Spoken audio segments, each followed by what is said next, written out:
pessoal, vamos analisar essa questão que apareceu na primeira aplicação da Prova Nacional Docente, uma prova bastante comentada, né, com algumas questões interessantes, com um bom contexto a ser abordado, porém outras muito distantes do que se esperava. Né? A maioria das questões com um ou dois textos motivadores, com algumas situações, você tinha que pensar ali a melhor abordagem pedagógica, a melhor metodologia para aquela situação hipotética. Mas vamos analisar essa de física da prova do tipo 1, se não me engano, na questão de número 43. Uma questão bem interessante. Diz o seguinte: durante o planejamento de uma aula para o ensino médio, um professor de física busca articular os conceitos de astronomia com os saberes dos povos indígenas, em consonância com a BNCC e a Lei nº 11.645 de 2008. A proposta é discutir a terceira lei de Kepler por meio de uma abordagem contextualizada e investigativa, integrando conhecimentos científicos e concepções de tempo e espaço presentes na cultura indígena. Partindo do seguinte problema. Bom, a gente está acostumado a ler só daqui para frente. Né? Um satélite artificial orbita a Terra a uma distância equivalente a 1/4 da distância do centro da Terra à Lua. Considerando que o período orbital da Lua é em torno da Terra de 28 dias, calcule o período de revolução desse satélite. Então a gente vai usar a terceira lei de Kepler para uma abordagem contextualizada e investigativa. Vai considerar que esse satélite artificial está a 1/4 da distância do centro da Terra à Lua e vai considerar que o período orbital da Lua é de 28 dias. Para não saltar logo para a terceira lei de Kepler, vamos revisar a primeira e a segunda, certo? A primeira lei de Kepler é a famosa lei das órbitas, certo? A primeira lei de Kepler, vou colocar aqui, é a lei das órbitas, que afirma que a trajetória de um planeta ao redor do Sol, onde o Sol ocupa um dos focos, ela tem o formato de uma elipse, certo? Então eu vou representar aqui, eu tenho um planeta, vamos representar aqui a Terra, né?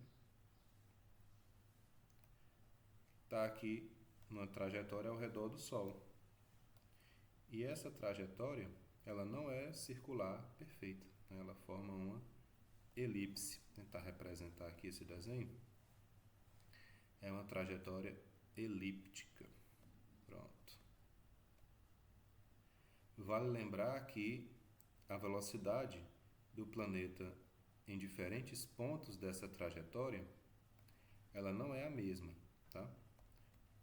Quando o planeta está mais próximo do Sol, a velocidade é maior. Ele está ali no periélio, mais perto do Sol.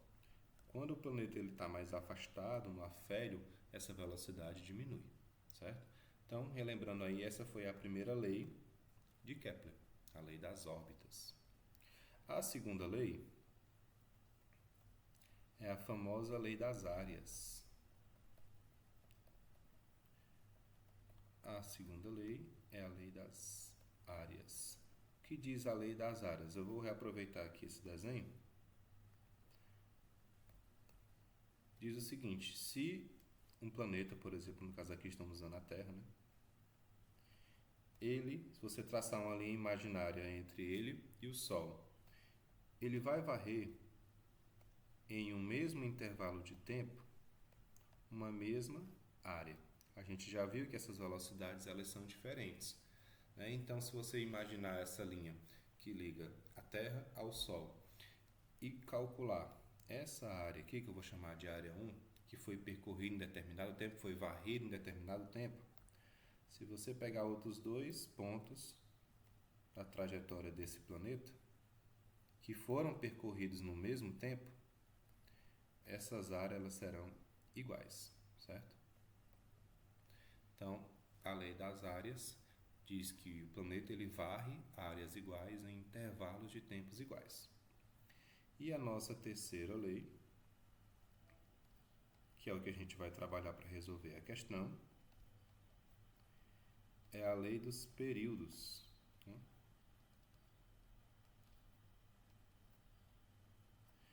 Ela afirma que o quadrado do período de translação do planeta ele é proporcional a distância média ao Sol, né? Então, o quadrado do período de translação desse planeta ele é proporcional à distância média ao Sol. Como ele é proporcional, para a gente transformar isso numa igualdade, a gente coloca uma constante, né? Então, ele é igual a K vezes R ao cubo. Ou seja, se você pegar a razão do quadrado do período de um planeta e a sua distância média ao Sol, esse valor ele é constante.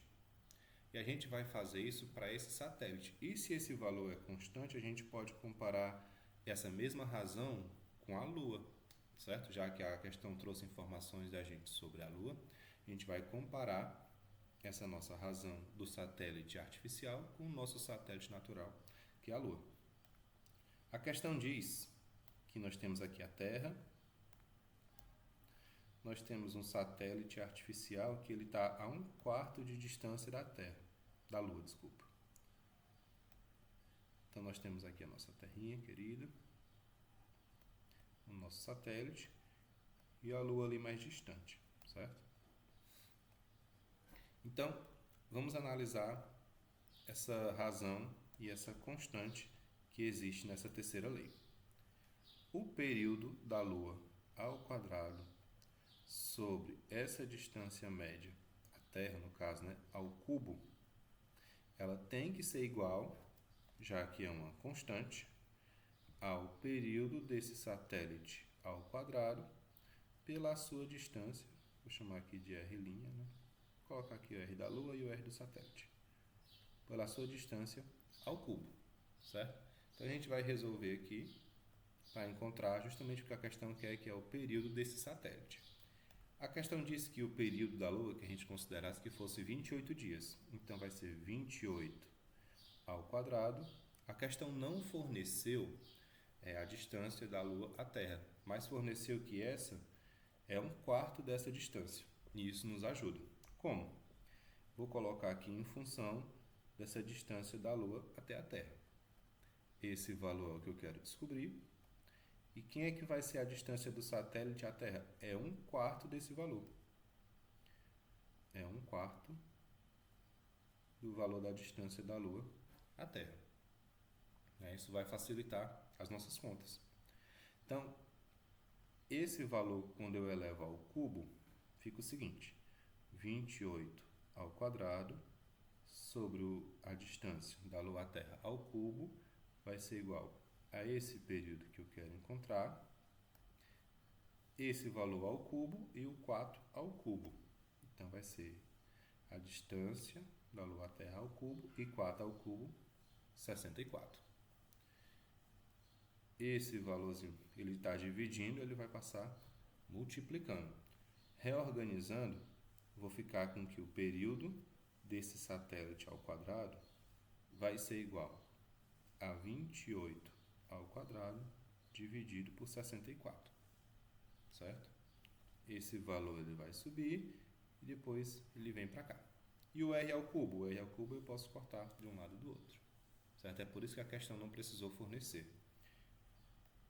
Então, eu deixei já aqui em função do quadrado, esse 28, justamente para não precisar calcular essa potência. Porque quando eu vou tirar a raiz aqui desse período, vai ser a raiz de 28 ao quadrado sobre 64. A raiz de 28 ao quadrado é o próprio 28 e a raiz de 64 é 8. Essa divisão nos dá um período de 3,5 dias, certo? Essa é a nossa resposta. Quando você vai analisar nas opções, em duas, ele fala que o período é 11,2 dias, que a gente já vai desconsiderar, e nas outras duas ele fala desse período de 3,5. Por isso que é importante você também entender qual é a abordagem que a questão quer que o professor faça. É uma abordagem contextualizada e investigativa. A letra B diz que o professor utiliza a matemática envolvida na terceira lei de Kepler para promover um diálogo com os saberes indígenas sobre os ciclos lunares. E a letra C diz que o professor utiliza a terceira lei de Kepler para estimar o período do satélite, destacando que não há como calcular o período de satélite de outra forma. Então, essa letra C ela não condiz com a abordagem contextualizada e investigativa. A nossa resposta é a letra B.